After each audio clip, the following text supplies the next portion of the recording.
What's up, y'all? 187 The New Breed out here, doing this video on Stop and Freeze with a man, Paul Pacino.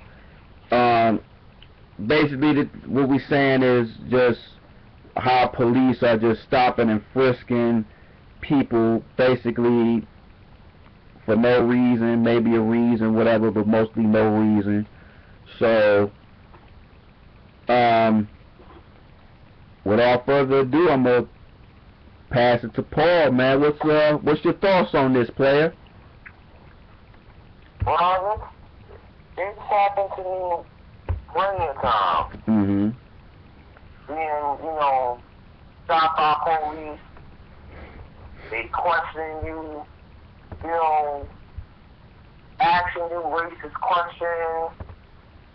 I remember one night in particular, I was going to this chicken spot, like a couple blocks down, to, get some food to eat. I see 4 undercover pigs, just coming out of nowhere, like, just filling up on me. Asking me if I live in a shelter, do I carry a chain, and all this other stuff, and I'm like, what the hell is going on here? Mm-hmm. Like, why are you asking me all these racist questions for? Mm-hmm. Right. This guy named Car, and thank God they ain't playing anything on me, but, these police have gone away with stop and frisk, too damn long, man. And I know it's happened to you. Mm-hmm. Yeah, it has.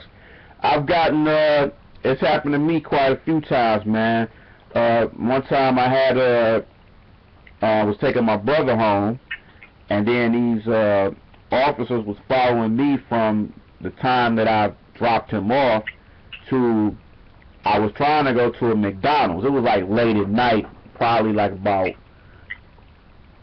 I want to say 1, 2 in the morning.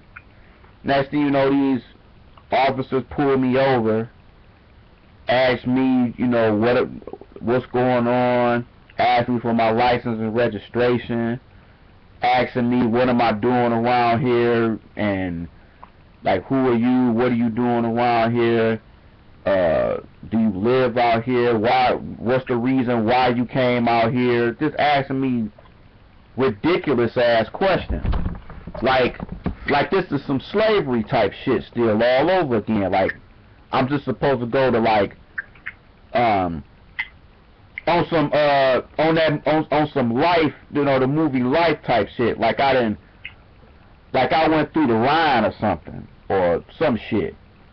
But it's just, man, these officers are just looking for some shit to do. They ain't got shit to do but to harass people.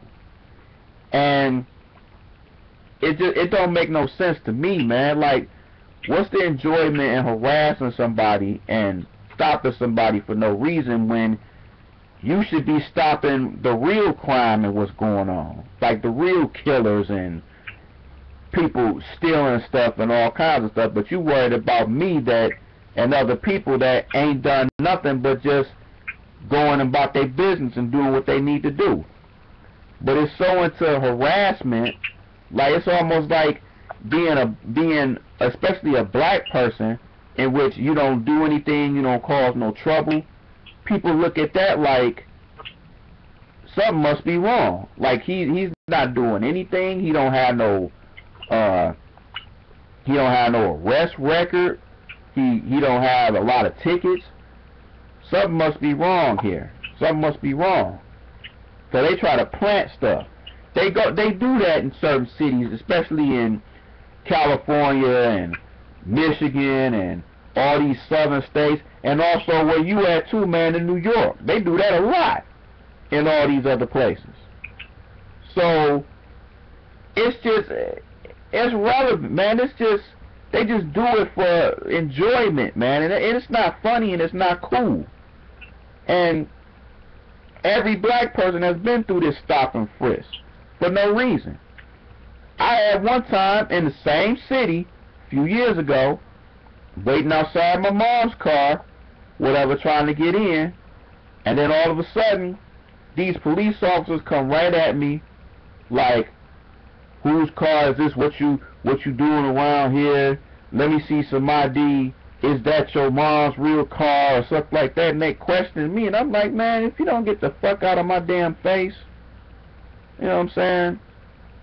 So it didn't happen to every black person. I mean, if it hasn't happened to you, then you lying, flat out. But that's just my opinion on that, man. So, you know, it is what it is, you know. So. And I know it has happened to everybody, so, you know, it is what it is, you know? It is what it is.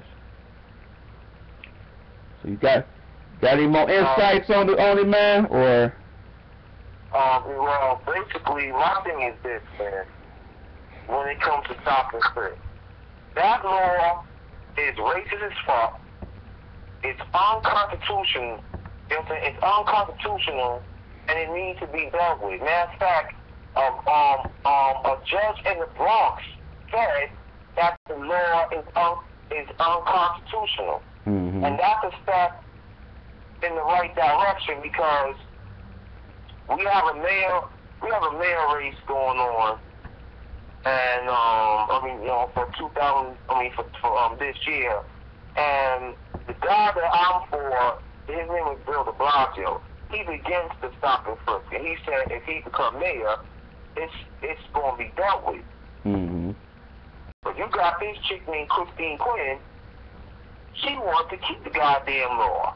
And the police commissioner that's for it. And, you know, this right here should make people wake the fuck up. In my state, New York, you know, to send a message. You're not going to be, you know, you're not going to be stopping our people, harassing us, treating us like, you know what I'm saying, we some niggas.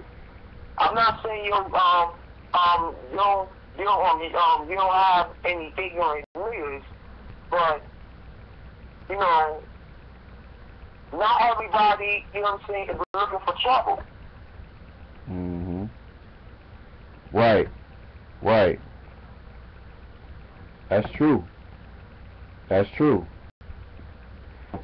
And they just look for something for you know, for people to do wrong. They plant something. You know, it's always that, you know, and nobody wants to get planted with anything that they haven't done. You have to go to court. You know, you get arrested for something that you didn't do, and you gotta wait. You know, you gotta wait until, either way, you gotta get a bond to get out of jail. You gotta pay, depending on the charges that you get that are pending on you. You gotta still go to jail. You gotta come off on some money. So it's just no fair, man. It's like they just pick and choose who they wanna just mess with, and they just think that they just easy targets. Now, when a person fights back and then wanna fight them, then that just adds a little bit more to it. So they want to start stuff. And it just don't make no sense, man. It's like, you know, harassment and people just, you know, police officers just not really doing their job completely. And everybody ain't the same with the police, man, because now people are fighting back. They shooting them, killing them, all this other stuff. So people ain't laying out like that. In California with Christopher Donut. They saying the man's dead. You know what I'm saying? But I'm like, y'all said you couldn't find his dude. You don't know if there's a body. Now I'm saying he's dead. Like, nigga be lying. Is he dead or, you know what I'm saying? He's still shooting. I think he's dead. I don't know. I mean, I don't know the whole thing, man. I mean, I mean, some people say they still need some proof and stuff like that, but, you know, they say that with a lot of people, you know. It's still people that say that with Tupac and Biggie. They don't believe that they did. People still believe that, but as loud as Tupac was, you gotta think he died. But now that's another topic. But with the police, it's a lot of these type of guys, man, that's killing cops and they ain't taking nothing. You know what I'm saying? It's like it happens a lot in my city. They not playing. They going inside police stations and killing these cops. Yeah, I mean, at least your state got more guts when it comes to not taking no disrespect from police in mind. Police whip our asses. We could be crying like motherfuckers, get family attorney, and call our shop. I'm like, yo. After a while, you got like. You got dust off that AK-47, M16, all the gun you have, and send a message to police. You want to shoot 30,000 rounds at me? I'm going to do the same to you. You have mine. Yep. Come on now. You know what I'm saying? All these punk-ass pussy games that's going around killing old people, why don't have that energy for the police? Because they scared. Like, the basic disciples, they really kill me. Like, you busy trying to threaten Rick Ross because he made mixtape the ball mixtape stuff. Why did you use that energy when Trayvon Martin was killed? And with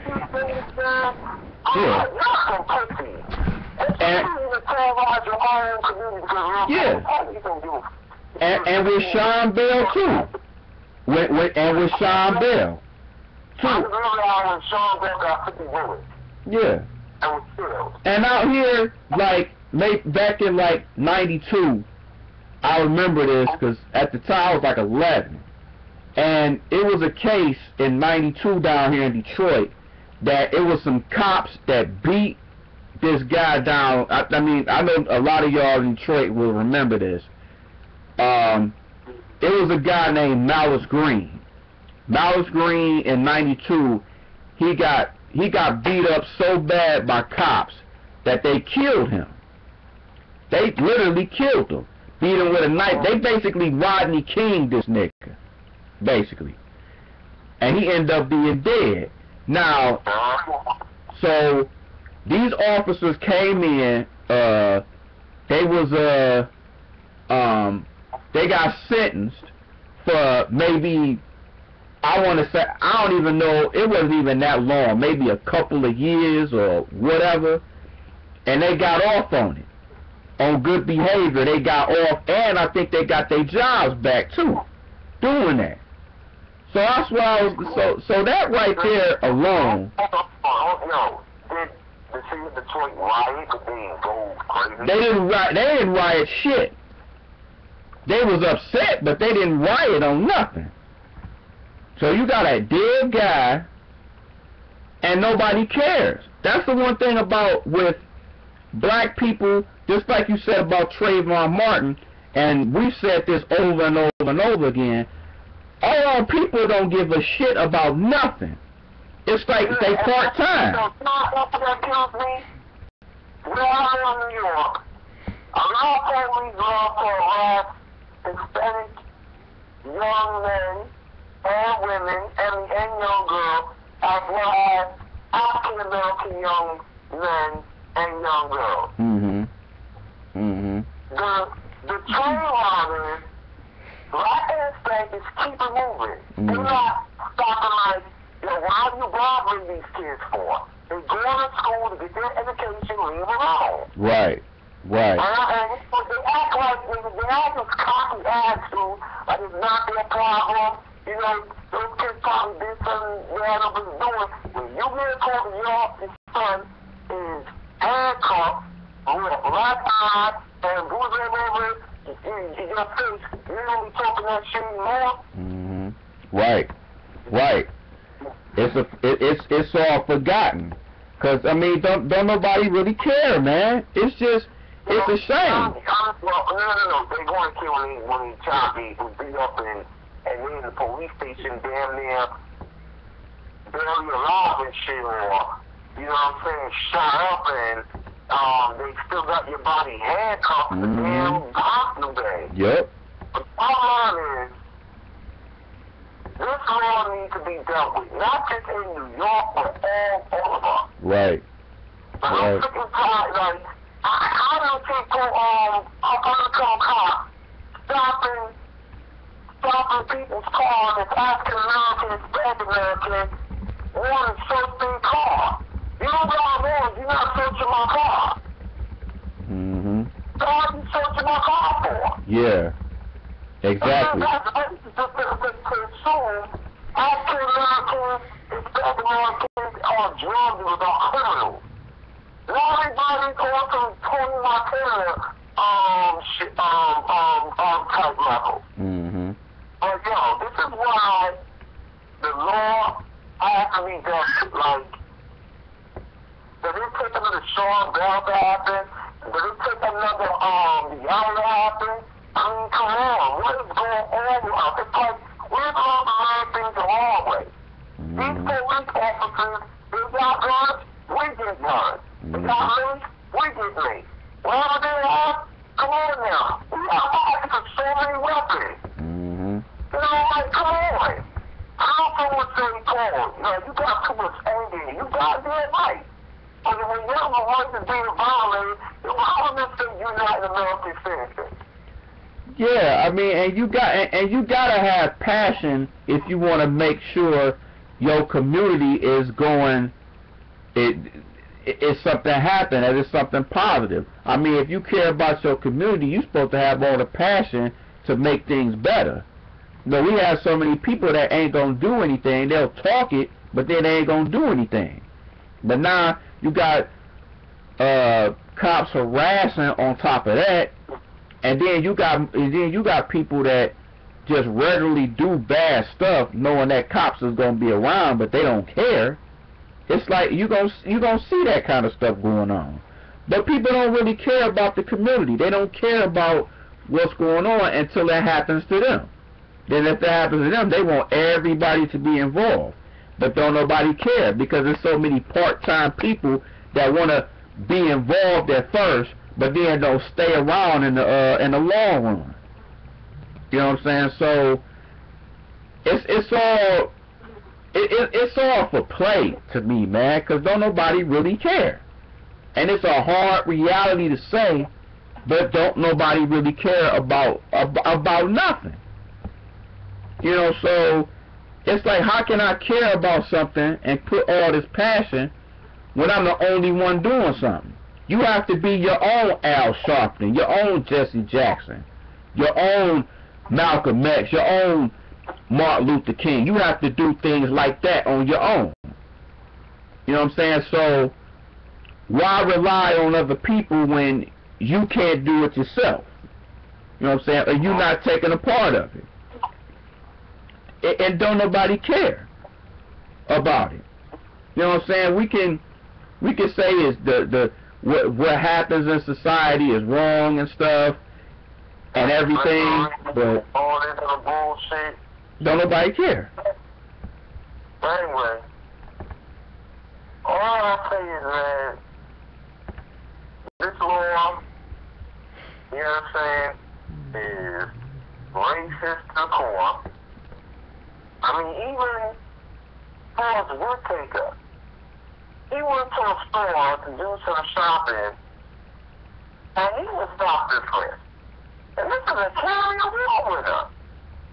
In a department store, some store in New York. He got frisked. And you know, they took some punk ass apology to him and stuff. I'm like, yo, you never gonna do my business again. You know what I mean? Uncle Ben NIGGER, dog. You know what I'm saying? They gonna continue to give the white man their money. Yeah. These house niggas. Exactly. You know. Yeah, and they got the few niggas where they like, okay, so you want to go that route? Watch this. So all you people don't buy from them, and trust me, they'll lose money quick. It's just like what happened with the Montgomery bus strike. Mm-hmm. Black said, yo, if we can't run what we want, we're not going to take your bus. That bus company start losing business. Mm-hmm. They start losing money. Right. Because we don't want folks. You know what I'm saying? They don't want to ride those buses. And soon as the Montgomery buses change their policy. Mm-hmm. Imagine that. As we end this video, you know, the stop and frisk needs to be dealt with. It really needs to be dealt with. Mm-hmm. Like Master said, whenever those points on the challenge you, they take down badge numbers, and you report them, and of course they will keep your ass, because they don't want to get, you know what I'm saying, in trouble. Mm-hmm. But you gotta start being pussies, man. If you got an energy to whip someone's ass with the same color as you, have the same energy to get involved and let your voice be heard when it comes to police brutality. Mm-hmm. That's Exactly. all I'm talking about. And that's all I gotta say about that, man. Yeah, and you know, and more people, we just have to get more involved in the things. We have to stand up for ourselves. It's a free damn country, so they say, so we should do whatever we want to do. You know what I'm saying? If it's somebody, you know, that's going to do something to us, we have the right to fight back and do whatever we can do. You know, now all of a sudden, it's not just blacks that they frisking, now it's Arabs. Arabs mad because of ever since the whole 9/11 thing, now they getting mad and getting people harassing them, and they don't like how they being treated now. And we tell them, well, shit, this has been going on with us every day, so y'all just not complaining about this shit. And you know, on them, you know, hey, it is what it is. But as a black person, we get frisked every day, we get clowned every day, we get, everything is our faults, we get blamed for everything that's going on in the world, just like Obama gets blamed for everything that he does. It's only so much he can do with this, so he can't monitor every police officer and security guard out there in the United States, and you know, he can't do that. You can't depend on that. So we as a people, we have to understand, we have to just be more involved in situations like this, because as long as we don't say nothing and do something, it's never going to be done. You can't say anything on it. You know, if nothing is going to be done, you know, what can you do? You can't, you gotta do more, you gotta, you know, you can't just talk about it, you gotta do it. And too many people are talking about it but ain't doing nothing about it. So, if you're not doing anything about it, why waste your time? You know, harassment is gonna be there all the time. It's just how you take it. And sometimes you have to just, you wanna just ignore it, you wanna just keep it moving, because you don't wanna, you know, do anything, because, you know, these officers and security guard people got guns and weapons and stuff like that, which is, it can be understandable because you don't want no conflict. But if it gets violence to a point where they are shooting you, or they are fighting you and harassing you and all this, then, hey, you know, you got to do what you got to do. So, there you go. But on that note, man, this is 187 New Breed. This Paul Pacino, man. We gonna holler at y'all in a minute, man. Peace out.